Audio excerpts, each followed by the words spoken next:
So we're going to take a look at the anatomy of the heart here. And in order to look at the anatomy of the heart, the first thing we have to do is take a step back and review the development sequence that takes place that allows for the heart to be shaped the way in which our heart is shaped.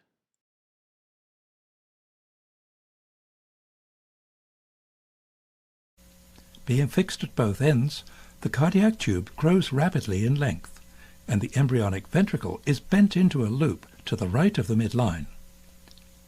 As development continues, the ventricular region swings back to the midline and expands and grows in length to cover the atrium and great veins.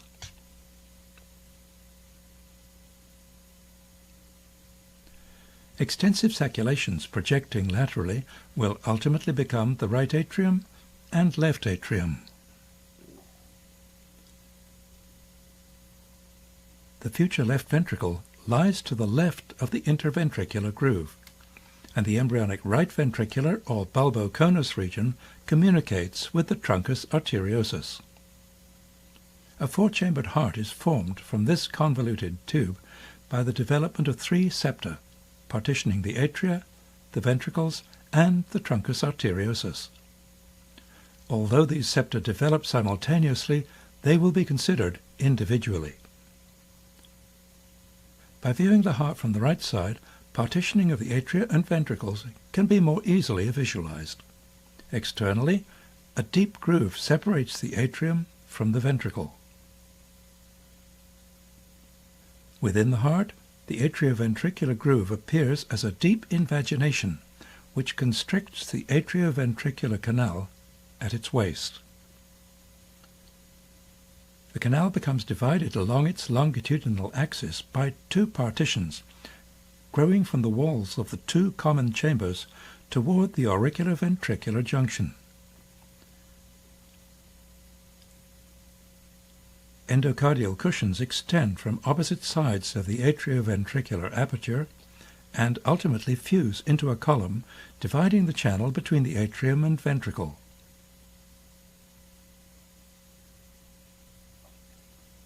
From the interventricular ridge, a proliferating muscular septum advances across the common ventricle toward the base of the heart. Simultaneously, the interatrial septum rapidly grows toward the endocardial cushions, progressively constricting the foramen between the atrial chambers, the foramen primum. Before the foramen primum becomes obliterated, a new opening appears high on the interatrial septum. The timely development of this orifice, the foramen secundum, provides uninterrupted shunting of blood from the right atrium directly into the left. Another interatrial septum, the septum secundum, develops from a ridge just to the right of the septum primum and extends down like a curtain over the interatrial fenestration.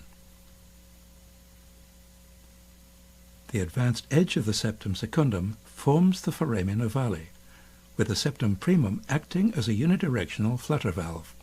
Thus, blood can flow only from the right atrium to the left.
So based on all of the twisting and turning that takes place within fetal development, what we have to remember is that the long axis of the heart is actually going to sit at an oblique angle to the long axis of the body.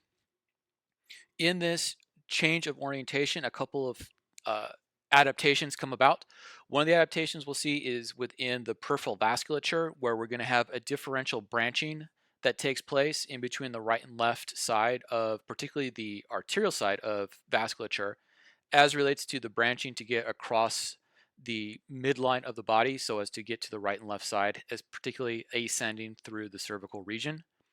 But the other thing that we'll notice is that the right side of the heart actually sits inferior to the left side of the heart. So the right atria and right ventricle are actually inferior to the left atria and the left ventricle.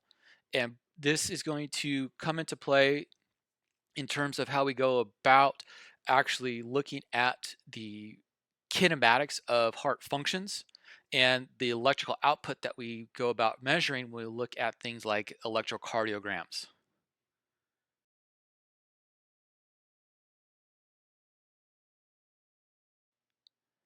So when we look at the external structures, there are a few structures that we're going to be taking a look at in one of the diagrams that I've drawn for you, in which we're going to look at the apex and the sinuses, the atrias and the ventricles, as well as the coronary blood vessels and the great vessels that come about from the heart itself due to the development and convolution of the fetal systems.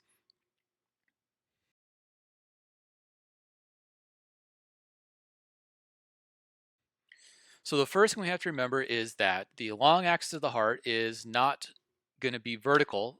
It's going to follow the blue line that we see within this image. So it's going to be at an oblique axis to the long axis of the body. So anything that is going to be inferior to this blue line, we can consider to be right.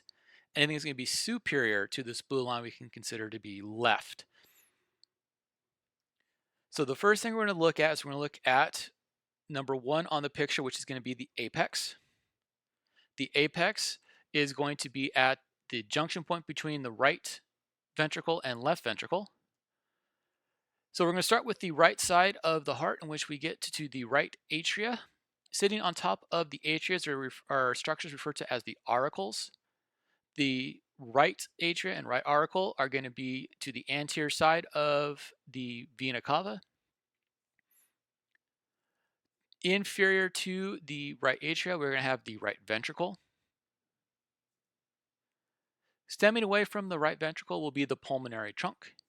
And branching off the pulmonary trunk will be the right and left pulmonary arteries. And so what we have to remember is that our arteries are always going to be vessels that head away from the heart, whereas veins will always be vessels that come back to the heart. Coming back from the pulmonary circulation will be the pulmonary veins, and there are four of them. We have two right and two left. They're going to enter on the posterior aspect of the heart in going into the left atria. The left atria will sit superior to and medial to the left ventricle. The left ventricle will propel blood through ejection pressure through the aorta. Now, most books will say, oh, there's this ascending aorta and then aortic arch and then thoracic aorta and then abdominal aorta. It's always just the aorta. The only indication that we have in terms of aorta is simply where we see it at. Now, one of the things we have to remember is that there is a small ascending limb to the aorta. However, within the humans, this ascending limb is only a few centimeters, 1 to 2 centimeters at most, before it forms into the arch. Connecting the pulmonary arteries and pulmonary trunks is the ligamentous arteriosus. Heading into the right atria will be the vena cavas. The vena cava that is superior to the right atria is the superior vena cava. The vena cava is going to be inferior to the right atria will be the inferior vena cava.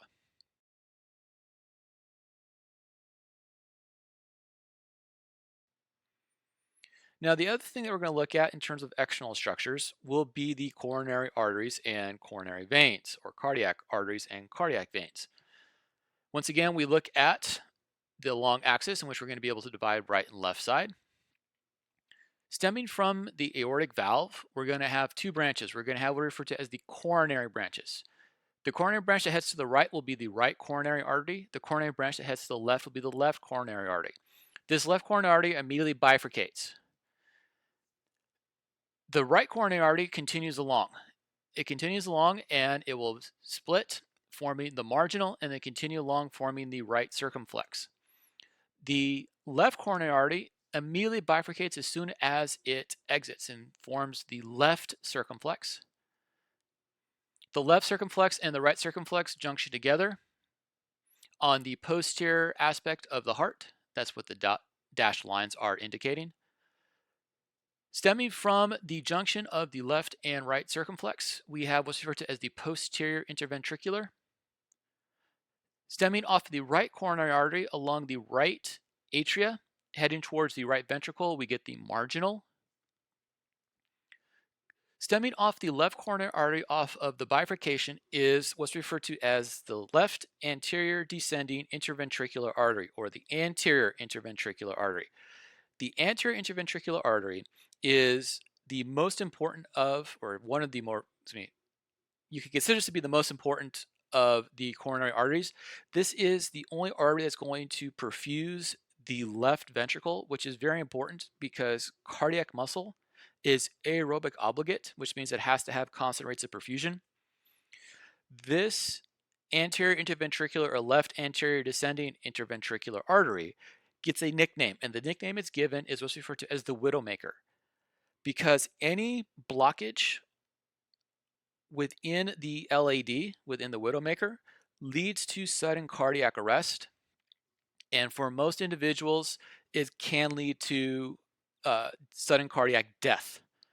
Now, when we talk about bypassing, these are the arteries that we're talking about in terms of bypassing: the left or right coronary arteries, the marginal, the circumflex, the LAD or the PI, the posterior interventricular.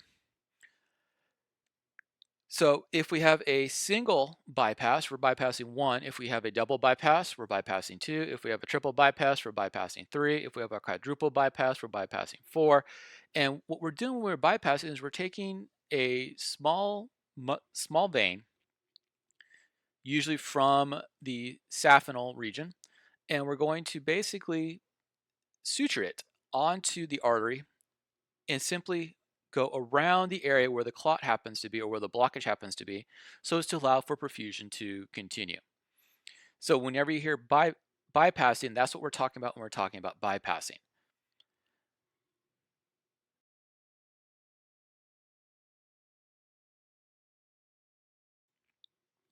So the veins are going to be indicated based off of the size and location that they happen to be, in which we're going to have what's referred to as the anterior great cardiac vein. The anterior great cardiac vein lies within the same sulcus of the heart as the LAD.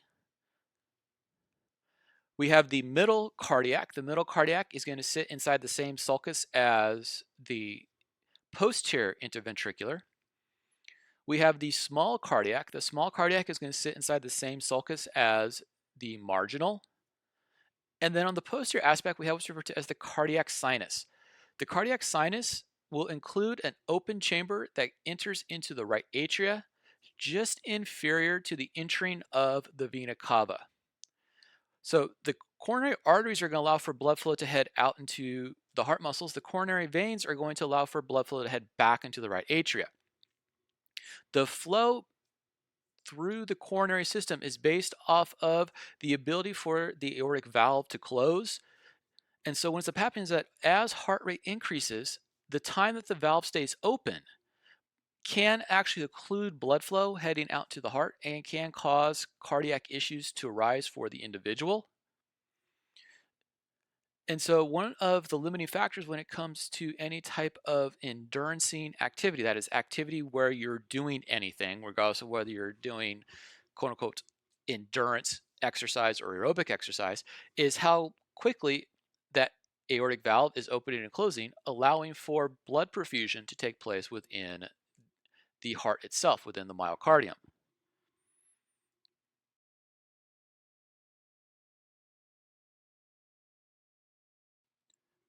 So those are the external structures. What about the internal structures? Well, in the internal structures, we have two valves, or two sets of valves, I should say.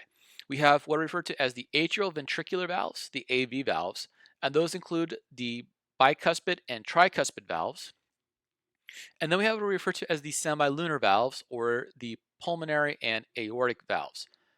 We have a cluster of muscles. The majority of these muscles happen to be myocardium, but we also have other muscles such as the papillary muscles, which are going to hold the valves in place during contraction. We have sulcuses. Sulcuses are simply indentations that occur within the structures. And we have septums. Septums are going to be the division points between the right and left side of the heart. We have the entering and exiting of the great vessels. We have conductive pathways, and then we have what we refer to as moderator bands. So the conductive pathway is going to allow for the depolarization wave to pass through the heart, whereas the moderator band is going to ensure that the contraction of the papillary muscles holding the valves occurs when the contraction of the myocardium takes place, so that we do not have retrograde flow within the heart. We will always want fluid to be moving in one direction, and that is from the heart into the arteries, arteries into veins, veins back to the vena cava, and vena cava back to the right atria.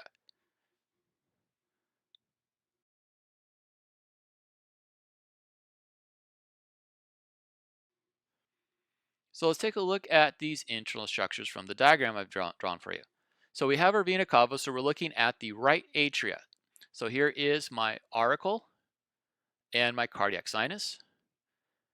We have the remnants of the fossa foramen, the fossa ovalis, which is going to be the weak spot within the septum.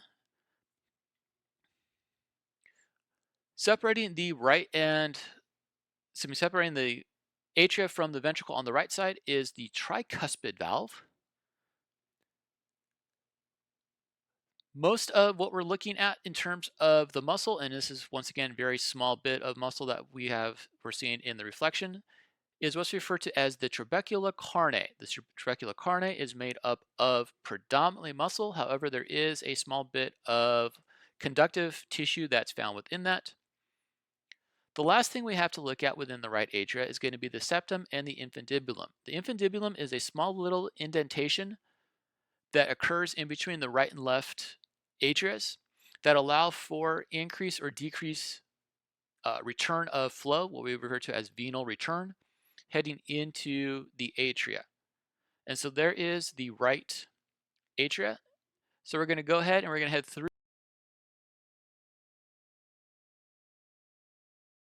the tricuspid valve into the right ventricle.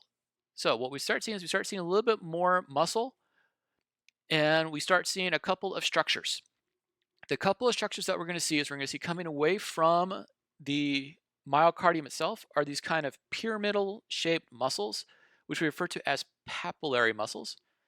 And stemming off the papillary muscles, we'll see these kind of thin bands of taut connective tissue. These are dense regular connective tissue, which we refer to as chordae tendineae. And what the chordae tendineae is going to do is it's going to connect with the actual valve structure itself.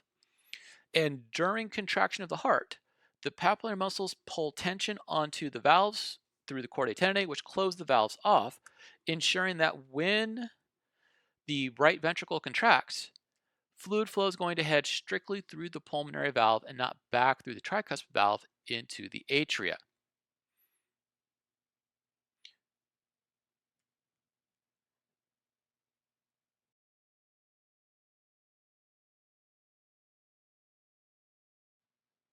So the left atria is very similar to the right atria, with the exception of the number of entry points coming in from the pulmonary veins. So we're going to have 2 entry points for each of the pulmonary veins. We'll have 4 entry points coming in to the left atria.